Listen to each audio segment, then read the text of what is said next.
예, 안녕하십니까. 정한입니다. 오늘 가지고 온 중국 괴담은 어느 화장터에 대한 이야기고요. 이 이야기는 제가 또 읽겠습니다. 제가 좀 대본 없이 연습을, 그러니까 대본 없이 말하려고 하니까 막 너무 이상하게 되고, 또 제가 연습을 안 하고 하는 편이라서 죄송합니다. 그래서 그냥 이걸 읽고 하겠습니다. 2007년 천지시 삼회천 북창에서 사연자는 그 당시에 막 대학 졸업한 사회 초년생으로 법의학 전공자였으나 취직하기가 어려운 시기인데다가 집안이 이제 한평생 어쩔 수 없이 화장터에서 일을 하게 되었다고 합니다. 화장터에서 이제 맡은 업무는 시신을 목욕해주고 수의를 입혀 입간에 해주는 것이고요. 근데 봉급도 이제 많은 편에 속한 데다가 가끔 유가족들이 이제 뇌물을 받아 수입이 조금 좋았던 것 같아요. 근데 본인의 이제 생각으로는 이제 몇 년 후면 집도 사고 예쁜 여자친구들 만나서 뭐 결혼해서 이제 가족을 꾸밀 수 있겠다는 이제 생각으로 이제 꾹 참고 이제 일하기 시작을 한 것이죠. 근데 생각보다 그렇게 힘든 작업도 아니었다고 그래요. 단 이제 시신을 다룬다는 그게 좀 불길한 감정이 남아있긴 하지만 그것도 시간이 지나면 이제 무덤덤해질 거 아닙니까? 그래서 이제 그걸 믿고 이제 일을 하게 되었다고 합니다. 근데 가끔 이제 교통사고, 누군가에게 죽음을 당하였거나 뭐 구타를 당하였거나 뭐 죽은 시신 같은 경우에는 그 온몸의 상처와 장기들이 밖으로 드러날 정도면 좀 처리하기가 매우 힘들었다고 해요. 근데 아무튼 신입 그 당시에 그에게 20여 년 베테랑 선배가 곁에서 많은 가르침을 주었다고 합니다. 그 경력이 무시하지 못한다는 그 말이 그 선배에서 보고 느꼈다고 합니다. 어느 시신이 와도 늘 침착함을 지속하며 그가 이제 생전 그대로의 모습을 꾸몄고, 그는 그에게 자기는 촉감으로 시신을 다룬다면서 이 작업은 신성한 예술이라고까지 말을 했다고 합니다. 그의 이제 야근 첫날밤, 선배는 퇴근 시간이 지났음에도 돌연 급히 처리할 무연고 시신이 들어온다고 해서 홀로 있는 그 후배를 위해서 같이 대기를 해 주었고, 90분 후에 앰뷸런스가 무연고 시신을 데리고 왔다고 합니다. 그 호송을 맡은 사람이 우리에게 인계를 받았다는 확인서를 받고 나서 돌아가고요. 그 두 사람은 그 시신을 보관소에 갖다 놓고 그 다음날 화장을 하기로 한 후에 선배는 이제 귀가 준비하려는 찰나에 뭔가 두드리는 소리가 요란하게 들리는 것입니다. 그 후배는 이제 갓 들어온 신입사원이니까 공포스러워서 몸소리를 이렇게 치고 있는데 선배는 별거 아니라는 듯이 행동했다고 합니다. 호들갑은 여기서 일을 하다 보면 이런 일도 겪어. 자, 날 따라오게 얘기하고 둘은 이제 그렇게 시신 보관실로 다시 돌아가서 그 시신을 꺼내 보니까 몸을 떨면서 움직였다고 합니다. 그러니까 선배는 그에게 시신을 붙잡아 몸을 제압시키라고 한 후에 붉은 실에 매달린 엽전 묶음을 들어 시신의 주위를 돌면서 흔들어대며 입에서는 주문 같은 그 소리로 이제 막 큰 소리로 중얼대니 한참 후에 시신이 잠잠해짐에 그 엽전들을 시신의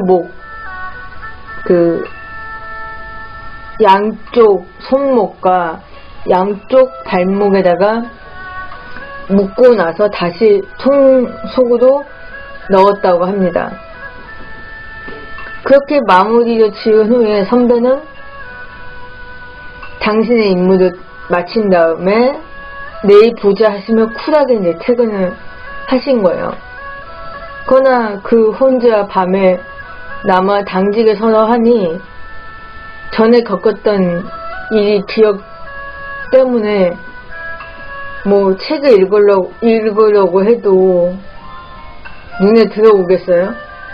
그 잠을 자려고 해도 꿈속에서 그 악몽이 다시 살아날 텐데 저 같으면 진짜 아마 사무실에도 못 있을 거예요. 밖에 나갔든가 아니면 그냥 집에 갔든가. 아무튼 불안해 하면서 이제 그냥 밤새 있었다고 합니다. 그 긴 밤 그렇게 보내고 나서 선배가 출근을 하고 이제 동료들도 출근하고 나서 이제 일을 시작했다고 합니다. 일은 이제 또 시작을 했고요. 그 전날 밤 무용고 시신은 경찰청에서 화장을 해도 된다는 승낙을 받은 후에 선배와 그는 다시 시신을 꺼내 묶었던 붉은 실 매달린 그 엽전을 다 이제 제거한 다음에 목욕을 시키고 간단한 꾸밈을 하고 그 다음에 깨끗하게 된 시신의 몸에 이제 수의를 입힌 다음에 이제 입간을 시키죠. 그 다음에 이제 화장터로 보냈다고 합니다. 이제 그 붉은 실의 엽전들도 시신과 같이 이제 간에 넣어 화장을 시켰다고 합니다. 그 이유가 이제 선배가 이제 다 마친 다음에 하는 말이 후배한테 이제 얘기를 합니다. 저런 무용고 시신이 종종 저런 현상이 일어난다. 이후야 객사한 이들이 대부분인데다가 거의 그런 시신들에 의해 야생동물들, 특히 들고양이들의 이제 습격을 당하는 경우가 많다고 그래요. 그 과정에서 아주 잠시 시신이 분명 죽었음에도 불구하고 신경이 경련으로 인해 발작을 일으키는 경우가 종종 있다고 합니다. 그래서 이제 어제 그 후배가 봤던 목격했던 그 장면이 봐도 그 현상이었다고 합니다. 그 이야기는 이제 이렇게 끝마치는 거고요. 그러니까 한마디로 저번에 제가 소개했던 고양이 얼굴 내 할머니와 그 어떤 두 형제가 아버지였나요? 할아버지였는지 모르겠는데 그 집에다가 이제 하루 잠깐 모셔놨는데 그 시신이 들고양이한테 이제 습격을 당한 다음에 깨어나섰다고 했잖아요. 깨어나섰는데 아오는 도망 나가버리고 형은 이제 거기서 잡혀서 그 얼굴이 이제 반은 이제 그 죽은 할아버지한테 공격을 당해갖고 흉한 얼굴이 되었다는 그런 그 이야기를 해드렸잖아요. 거기 두 가지에서도 똑같은 이야기예요. 한마디도 얼마 안 된 시신이 들고양이나 야생동물 같은 그 동물한테 습격을 당하게 되면 그 동물의 혼이, 특히 이제 고양이가 더 심하다고 해요. 들고양이.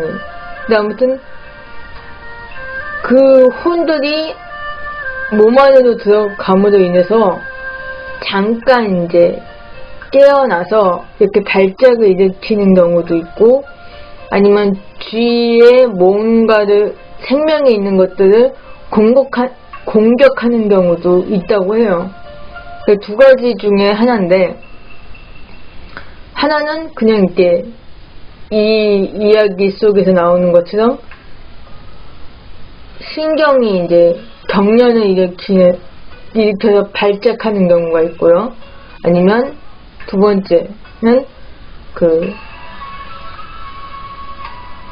생명이 있는 어떤 동물이나 사람 같은 경우가 주위에 있으면 해친다, 뭐 이런 괴담이 있습니다.